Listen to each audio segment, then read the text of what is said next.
இஸ்ரேலுக்கும் ஈரானுக்கும் இடையில இடம்பெற்று வர தீவிரம் இப்பொழுது உச்சகட்டத்தை அடையக்கூடிய சந்தர்ப்பம் இன்றைய நாள்ல உருவாகி இருக்கு.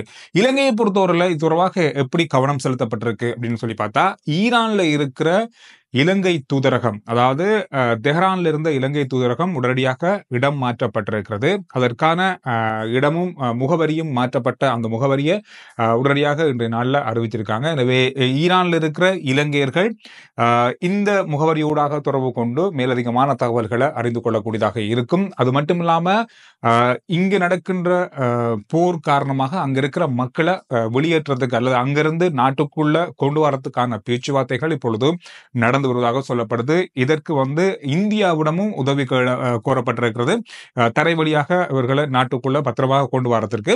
அதோடு மட்டுமில்லாம இஸ்ரேலில் இருக்கிற இலங்கையர்கள் தொடர்பாக வெளியுறவு அமைச்சர் இன்றைய நாளில் கருத்து வெளியிட்டிருக்காரு.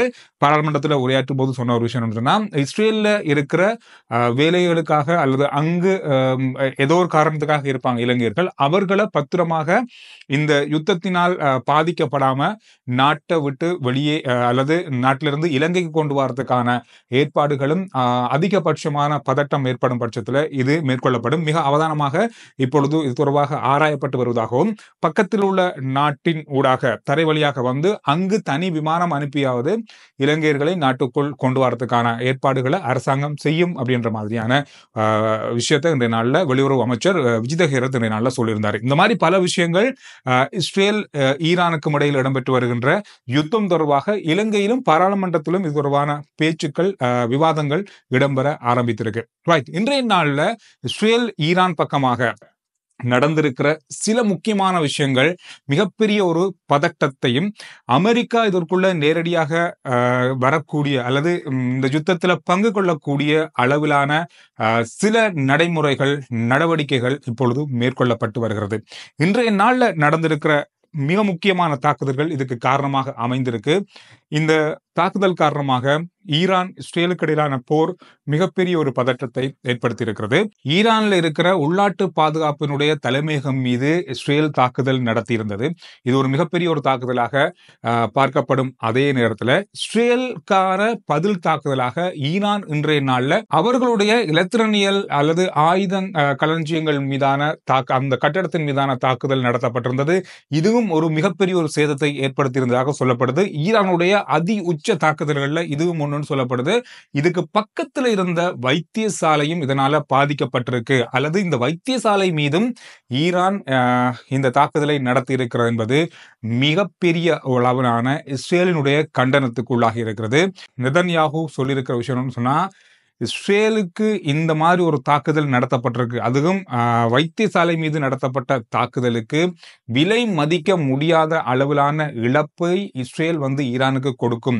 ஈரானியுடைய தலைநகரத்தில் இருக்க மக்கள் இதை உணர்ந்து கொள்வார்கள் அப்படின்ற மாதிரியான மிக கடுமையான எச்சரிக்கையை இஸ்ரேல் இன்றைய நாளில் கொடுத்திருக்கு. ஈரான் இந்த தாக்குதலுக்கு என்ன விளக்கம் கொடுத்திருக்காங்கன்னு சொன்னா, நாங்க இந்த வைத்தியசாலையை தாக்கல, பக்கத்தில் இருக்க ஆயுத களஞ்சியத்தையும் இவர்கள் வைத்தியசாலைக்கு அடிப்பகுதியில பல முக்கியமான ஆயுதங்களை களஞ்சியப்படுத்தி வச்சிருக்காங்க, இதனாலதான் தாக்குதல் நடத்தினோம் அப்படின்ற மாதிரியான விளக்கத்தை ஈரான் சொல்லியிருக்காங்க. ஆனா இஸ்ரேல் சொல்லிக்க அந்த மாதிரி எதுவும் இல்லை, இது தனி பொதுமக்களுக்கான வைத்தியசாலையை தாக்கியிருக்கீங்க, இதற்கு விலை மதிப்பு இல்லாத சேதமும் உங்களுக்கு ஏற்படும். இந்த மாதிரியான பல அச்சுறுத்தல் அல்லது எச்சரிக்கைகளை இஸ்ரேல் ஈரானுக்கு கொடுத்திருக்காங்க. இந்த விஷயத்துக்கு பிறகு அமெரிக்கா ஜனாதிபதி டொனால்ட் ட்ரம்ப் பல முக்கியமான கூட்டங்களை நடத்தியிருந்தாரு. நேரடியா அமெரிக்கா இந்த யுத்தத்துல பங்கு கொள்றதா இல்லையா என்பது தொடர்பான ஆலோசனைகள் நடத்தப்பட்டிருக்கு. அது மட்டும் இல்லாம முக்கியமான ஒரு விஷயம் ட்ரம்ப் சொல்லியிருக்க விஷயம், அடுத்த கிழமை இந்த யுத்தத்தினுடைய மிக முக்கியமான கிழமையாக இருக்கும், ஈரான் அணு ஆயுத தயாரிப்புகளை உடனடியாக கைவிடணும் அப்படின்ற மாதிரியான ஒரு சில விஷயங்களை இன்றைய நாளில் வளமை போல அவர் சொல்லியிருக்காரு. வளமை போல இந்த மாதிரியான பல விஷயங்கள் சொல்றாரு. ஆனா இன்று அமெரிக்க ஜனாதிபதி டொனால்ட் ட்ரம்ப் எடுத்திருக்க சில முக்கியமான நகர்வுகள் அப்படின்றது அமெரிக்காவினுடைய மற்ற காலங்களில் இருந்த நகர்வுகளை விட வளமைக்கு மாறானது. இதனால அமெரிக்கா இந்த போரின் மூலமான ஒரு நேரடியான தாக்குதலை செய்வதற்கான வாய்ப்பை உருவாக்குவதற்கான சில சந்தர்ப்பங்கள் இன்றைய நாளில் அமைஞ்சிருக்குன்னு சொல்லப்படுது. தாக்குதல் நடத்தக்கூடிய சந்தர்ப்பம் அல்லது இந்த தாக்குதலை ஈரானுக்கு எதிராக செய்யக்கூடிய ஒப்பந்தம் ஒன்றுக்கான அனுமதியை ஜனாதிபதி டொனால்ட் ட்ரம்ப் வழங்கியிருக்காரு. இது வந்து ஒரு ஆரம்ப கட்டம் தயார்படுத்தலுக்கான மிக முக்கியமான அனுமதி அப்படின்னு சொல்லப்படுது. இதுதான் இங்க இருக்கிற மிக முக்கியமான விஷயம். இதுக்கு பிறகு பலதரப்பட்ட விஷயங்கள் இப்பொழுது நடந்து கொண்டிருக்கிறது. குறிப்பா பலருடைய கேள்வி நிறைய இந்த இஸ்ரேல் ஈரான் பற்றியான யுத்த சம்பந்தமான தகவல்களுக்கு கீழே இருக்கிற வீடியோக்குள்ள நிறைய பேருடைய கேள்வியாக இருந்தது. ஏன் இஸ்ரேல் வந்து ஈரான் மீது திடீரென தாக்கல் நடத்தினாங்க அப்படின்றது. அதாவது ஈரானிடம் அணு ஆயுதங்களை தயாரிப்பதற்கான யுரேனியம்களை தயார்படுத்தி இருக்காங்க. இவங்க வந்து வருங்காலத்துல அணு ஆயுதத்தை தயாரித்து பல நாடுகளுக்கு எச்சரிக்கையா இருப்பாங்க, அல்லது பல நாடுகள் மீது இவங்க அணு ஆயுதத்தை செலுத்துவாங்க. காரணம் என்னன்னு சொன்னா பல நாடுகள்ட்ட அணு ஆயுதம் இருக்கு, ஏன் ஈரான் இருக்கக்கூடாது அப்படின்ற கேள்வி நிறைய பேருக்கு இஸ்ரேல்கிட்ட இருக்கு, இந்தியாட்ட இருக்கு, அமெரிக்காட்ட இருக்கு, பாகிஸ்தான் இருக்கு, பல நாடுகள்கிட்ட அணு ஆயுதம் இருக்கு, ஏன் ஈரான்ட்ட மட்டும் இருக்கக்கூடாது அப்படின்றது பலருடைய கேள்வி. ஈரான் வந்து அணு ஆயுத ஒப்பந்தத்துல இல்லாத ஒரு நாடு. அணு ஆயுதம் பயன்படுத்துறது அப்படின்றது அவ்வளவு இலவான விஷயம் இல்லை. இருந்த உடனே தூக்கி வந்து எந்த நாடுகளுக்கு மீதும் அதை பயன்படுத்த முடியாது. அதற்கான அனுமதி இருக்கு, அதற்கான பல திட்டங்கள் இருக்கு. இந்த மாதிரியான விஷயங்களுக்கு கட்டுப்படுத்தத்தான் அணு ஆயுதங்கள் பல நாடுகள்ல வச்சிருக்காங்க. ஆனா ஈரான் இந்த அணு ஆயுத ஒப்பந்த திட்டத்துல இல்ல. இவங்கள்ட்ட அணு ஆயுதம் இருக்கும்போது இவங்க யார்ட்டையும் கேட்க தேவையில்லை, எந்த நேரத்திலும் எந்த நாடு மீதும் இவங்க அணு ஆயுதத்தை பயன்படுத்தலாம் அப்படின்ற அச்சம் காரணமாக தான் அமெரிக்காவோ இஸ்ரேலோ வந்து ஈரான்ட்ட அணு ஆயுதம் இருக்கக்கூடாது அப்படின்ற மாதிரியான நிபந்தனைகள் இருக்காங்க. இதன் மூலமா தான் இவங்க அணு ஆயுதம் தயாரிப்பதற்கான பல விஷயங்களை தயார்படுத்துறாங்க. அந்த உலைகள் மீது தான் இஸ்ரேல் வந்து முதல்ல தாக்குதல் நடத்தி இந்த யுத்தம் இந்த அளவுல வந்து நிக்குது. இதுதான் மிக முக்கியமான விஷயமாக பார்க்கப்படுது. இதை தாண்டி இன்னொரு முக்கியமான விஷயம் சொல்லப்படுது. இஸ்ரேலினுடைய வான் பாதுகாப்புல மிகப்பெரிய ஒரு பின்னடைவு ஏற்பட்டிருக்குன்னு சொல்லப்படுது. காரணம்னு சொன்னா இப்பொழுது இஸ்ரேல் வந்து காசா, அதோடு லெபனான், அது மட்டும் இல்லாம ஏமன், இப்ப ஈரான் மீது தாக்குதல் நடத்தி கொண்டிருக்காங்க. தொடர்ச்சியா பல பக்கமாக அவங்களுடைய தாக்குதல்கள் இருக்கு. இது மூலமா பல ஏவுகணைகள் இப்பொழுது இஸ்ரேல் பக்கமான திரும்பி இருப்பதன் காரணமாக எதை கட்டுப்படுத்துறது, எதை வந்து ரேடார் மூலமா கண்டுபிடிக்கிறது அப்படின்ற குழப்பத்துல இஸ்ரேலினுடைய வான் பாதுகாப்பு மிகப்பெரிய அளவான பின்னடைவை சந்தித்திருப்பதாக சொல்லப்பட்டிருக்கு. இதை தெரிந்து கொண்ட அல்லது இது சம்பந்தமான விஷயங்களை பெற்றுக்கொள்ளக்கூடிய வகையில அமெரிக்கா மிகப்பெரிய பலம் வாய்ந்த வான் பாதுகாப்பு திட்டத்தை அல்லது வான் பாதுகாப்பு பரப்பை வந்து இப்பொழுது இஸ்ரேலுக்கு கொடுத்திருக்கு அப்படின்னு மாதிரி சொல்லப்படுது. தாட் அப்படின்னு சொல்லக்கூடிய ஆயுத பாதுகாப்பு இது ஒரு மிக மிக முக்கியமான ஒரு விஷயம். ஏவுகணைகளை, அதாவது கிட்டத்தட்ட 3000 கிலோமீட்டர் தொலைவில் இருக்கிற அல்லது தொலைவில் இருந்து வந்து கொண்டிருக்கு இந்த நிலைக்கு வருகிறது அப்படின்றத உடனடியாக அந்த செகண்ட்லயே தெரியப்படுத்தக்கூடிய இந்த வான் பாதுகாப்பு திட்டத்தை அமெரிக்கா இப்பொழுது இஸ்ரேலுக்கு வழங்கி இருப்பதாக சொல்லப்பட்டிருக்கு. இது பல நாடுகளில் இந்த திட்டம் இருக்குது. ஆனா இப்ப இஸ்ரேலுக்கு இதை வழங்கியிருக்காங்க. ஏற்கனவே இஸ்ரேல் வந்து மிகப்பெரிய அளவுல பாதுகாப்போடு இருந்தாங்க. ஆனா இந்த ஈரானுடைய தாக்குதலின் பின்பு இது கொஞ்சம் பின்னோக்கி போயிருக்கு. இதன் காரணமாக அமெரிக்கா இந்த பாதுகாப்பு திட்டத்தை வழங்கியிருக்காங்க. 1991ஆம் ஆண்டு வளைகுடா யுத்தத்துல இந்த பாதுகாப்பு திட்டத்தை வந்து அமெரிக்கா முதல்ல பயன்படுத்தினாங்க. இதனுடைய திறன் மிக மிக வேகமானது. இதை வந்து அமெரிக்கா எப்ப உருவாக்க அல்லது மீள் உருவாக்கம் செஞ்சாங்கன்னு சொன்னா இஸ்ரேல் மீது ஈராக் தாக்குதல் நடத்தியிருந்தாங்க. 40 ஏவுகணைகளை வீசியிருந்தாங்க வளைகுடா யுத்தம் காரணமாக 1991ஆம் ஆண்டு. இதுக்கு பிறகு இப்படியும் ஒரு ஏவுகணை இருக்கா அப்படின்றத அறிஞ்சு அமெரிக்கா உருவாக்கின ஒரு வான் பாதுகாப்பு திட்டம் தான் இது. இதை வந்து இப்பொழுது இஸ்ரேலுக்கு கொடுத்திருக்கிறது அமெரிக்கா. இன்னும் ஒரு முக்கியமான விஷயத்த அமெரிக்கா செய்திருக்காங்க. இது இன்னும் கொஞ்சம் அச்சநிலையையும் போர்னுடைய பதட்டத்தையும் போர்னுடைய உக்கிரத்தையும் இந்த போர்ல நேரடியா அமெரிக்கா பங்கு கொள்ள போகுது அப்படின்றதையும் மிகப்பெரிய அளவுல உணர்த்துற ஒரு விஷயமாக மாறி இருக்கிறது. அமெரிக்காவுடைய ஒரு மிக பிரம்மாண்டமான கப்பல், போர் கப்பல் உண்டு, யுத்த கப்பல் உண்டு, மத்திய கிழக்க நோக்கி இப்ப அனுப்பப்பட்டிருக்கு. இந்த கப்பலை பொறுத்தவரையில இந்த கப்பல்ல கிட்டத்தட்ட 5000 ராணுவ வீரர்கள் இருக்காங்கன்னு சொல்லப்படுது. அது மட்டும் இல்லாமல் 60க்கு மேற்பட்ட யுத்த விமானங்கள் இதுல உள்ளடக்கப்பட்டிருக்குன்னு சொல்லப்படுது.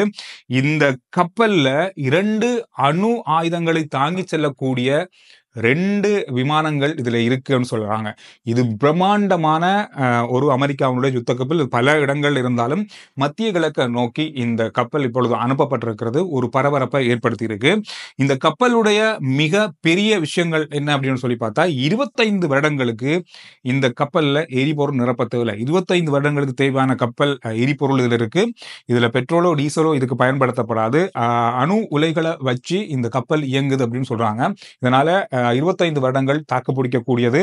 கப்பல் கடல்லேயே ஒரு விமான நிலையம் போல விமானங்களை ஏற்றி இறக்கக்கூடிய அளவில் இயங்கக்கூடியது என்றும், இதற்குத்தான் முதல்ல சொல்லப்பட்டிருக்கு. அமெரிக்கா இப்பொழுது நடந்து கொள்ற விதமும் முதல் நடந்து கொண்ட பல நாடுகளுக்கு இடையில் நடந்து கொண்ட இரண்டாம் தரப்பு நாடாக இருந்து யுத்தத்தினுடைய பல உதவிகளை செஞ்சாலும் கூட இந்த முறை நடக்கின்ற நடவடிக்கைகள் அவ்வளவு நல்லதாக இல்லை அப்படின்னு சொல்லி இப்பொழுது வர்ணிக்கப்படுது. காரணம் சொன்னா, இந்த கப்பல் மட்டுமல்ல, அமெரிக்காவினுடைய புதிய போர்க்கப்பல்களை நிறுத்துகின்ற இடங்களை அதிகரிச்சிருக்காங்க. கிட்டத்தட்ட 19 இடங்கள்ல அமெரிக்கான போர்க்கப்பல்கள் இப்பொழுது நிறுத்தப்பட்டிருக்கு.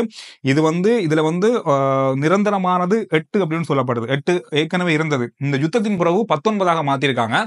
இதுல 40,000 முதல் 50,000 இராணுவத்தினர் இந்த கப்பல்கள்லையும் இந்த போர்க்கப்பல்கள்லையும் இருக்காங்க அப்படின்னு சொல்லப்படுது. மிக மிக ஆபத்தான ஒரு விஷயமாக இப்பொழுது மத்திய கிழக்கு நாடுடைய எல்லைகள் மாறி இருப்பதாகவும், இந்த யுத்தம் காரணமாக பலதரப்பட்ட பேரழிவுகளை சந்திக்கிறதுக்கான வாய்ப்பு இருக்கும்னு சொல்லப்படுது. இந்த விஷயம் தொடர்பாக ஈரான் பக்கமாக சொல்லப்படுற விஷயம் சொன்னா, அமெரிக்கா நேரடியா இந்த யுத்தத்துல பங்கு கொள்ளுமாக இருந்தால், ஈரான் மீது தாக்குதல் நடத்துமாக இருந்தால், அமெரிக்கா சொல்ல முடியாத அளவிலான சேதங்களை சந்திக்க வேண்டி வரும் அப்படின்றதையும் ஈரான் எச்சரிக்கை விடுத்திருக்கிறது. இன்றைய நாளையும் நேற்றும் இது தொடர்பாக அமெரிக்க சுப்ரீம் லீடர் மக்களுக்கு பேசிய போதும் சொல்லியிருந்தார். இந்த விஷயங்கள் இன்று நாளில் மிக மிக முக்கியமான விஷயங்களாக பார்க்கப்படும். அதே நேரத்தில் இந்த யுத்தம் இன்னும் ஒரு கிழமைக்கு தொடர்பாக இருந்தால், ஈரான் வழியாக எண்ணெய் அல்லது கச்சா எண்ணெய்கள் கொண்டு செல்லக்கூடிய மிக முக்கியமான பாதையும் பாதிக்கப்படலாம். அதாவது ஈரானுக்குள்ள இருந்து கொண்டு போற கப்பல்கள் போற பாதை அல்ல, இந்த பாதையால அதிகமான எண்ணெய் கப்பல்கள் மற்ற நாடுகள் இருந்து எங்களுடைய நாடுகள் எல்லா உலகத்தினுடைய பல நாடுகளுக்கு, உலகத்தினுடைய 90% நாடுகளுக்கு இந்த பாதை வழியாக தான் கச்சா எண்ணெய்கள் கொண்டு போகப்படுதுன்னு சொல்லப்படுது. இந்த பாதையை ஈரான் போரினுடைய உச்சம் காரணமாக மூட வாய்ப்புகள் இருக்கு அப்படின்னு சொல்லி எதிர்ப்பு கூறுறாங்க. இதனால கச்சா எண்ணெயுடைய விலைகள் அதிகரிக்க, தங்கத்தினுடைய விலை மிகப்பெரிய அளவில் அதிகரிக்க வாய்ப்புகள் இருக்குன்னு சொல்லப்படுது. இதனால எரிபொருள் தட்டுப்பாட்டு தளம்பு நிலை உலகத்துல பல நாடுகள்ல வரும் நாட்கள்ல, உடனடியாக வரும் நாட்கள்ல ஏற்படலாம் அப்படின்னு சொல்லியும் எதிர்பார்க்கப்படுது. இந்த விஷயங்கள் தான் இன்றைய நாளில் பார்க்கப்பட்ட மிக முக்கியமான செய்திகளாக இருக்கு. RJ Chandru report YouTube channel, Facebook page, WhatsApp channel எல்லாத்தையும் ஃபாலோ பண்ணுங்க. அடுத்த வீடியோல நான் உங்களை சந்திக்கிறேன்.